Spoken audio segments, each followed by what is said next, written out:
All right, here we go again. All right, what do we got today? All right, as I recall,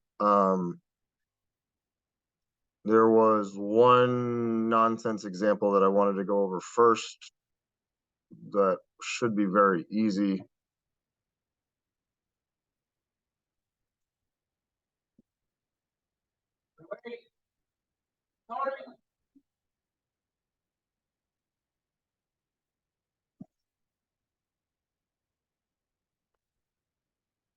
What's up?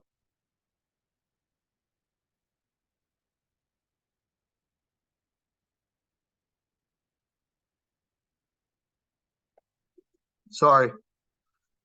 All right, so first thing, let's just do something simple with respect to stuff from confidence intervals first.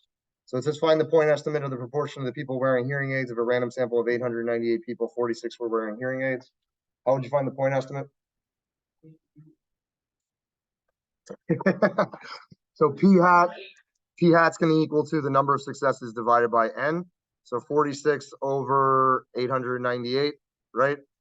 That's pretty easy. I'm not going to work it out on the calculator. That should be pretty easy, right? Okay. How do you express the confidence interval, the following confidence interval in the form of point P hat plus or minus E? How would you do this? How would you determine what P hat is? Find the average, right? Now, the only thing is that these particular distributions are assumed to be symmetric, right? If it was not symmetric, this would not work. Does that make sense? So then, like, standard deviation does not follow a symmetric distribution. Does that make sense? So, for instance, like if standard deviation, if you talked about the distribution associated with standard deviations, turns out it ends up being this chi-squared type shape like this. Does that make sense? Standard deviation means you're squaring all the values, right?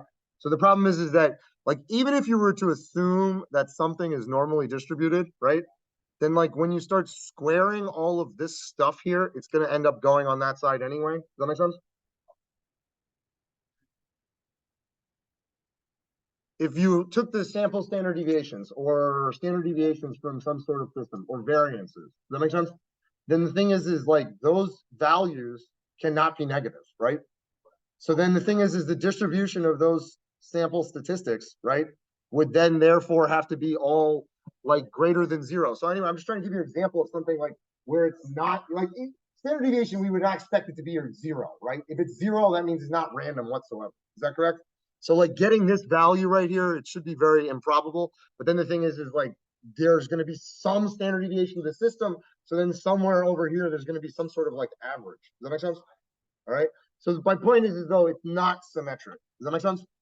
Right. So then, if you were going to construct the confidence interval associated with this, then the this area, let's say here was like, let's say we were going to make a 90% confidence interval or something, right?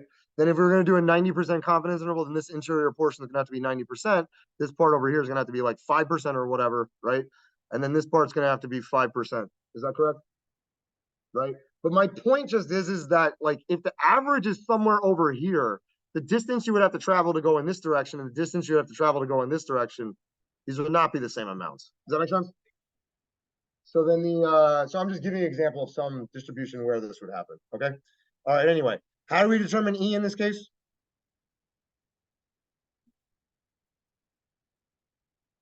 That's true, but what if we didn't want to do it that way? What if we want to do it just from the original numbers? Correct. So that's the same thing we did really the first day of class. This shouldn't be really any different. All right, that should be pretty straightforward. Does that make sense? All right, why don't you do these? Why don't you do this number three here then? Tell me how to do it. What's the answers? Just tell me what p hat is, and then what e is.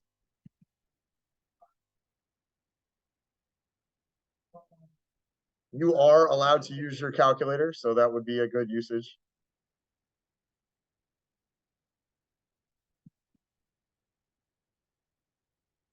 Yeah, I got 476. 044. All right. Does that make sense, guys? You don't call me professor. All right. So then the Derek is fine. All right. So then the this nonsense. These are the same things. All right. Any question with this? All right. So I didn't really want to go over this. I just did it because it was easy. But let's then do the hypothesis testing. This is easy, don't worry.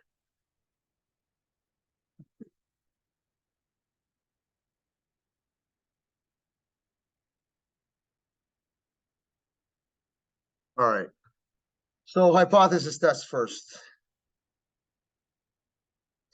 All right. So generally the way that I explain what a hypothesis test is so that sometimes they call them hypothesis tests, sometimes they call them tests of significance, sometimes they're called hypothesis tests of significance. There's a lot of names that people use for these things, but you should be able to tell they're all the same type of thing. So to start mentioning something null hypothesis, okay. I like to do an example, like with a court case to show what these things mean. Does that make sense?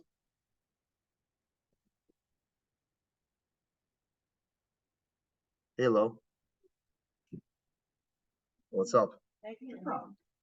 You know I got problems. 1 second. Let me shut this off then. I'm recording.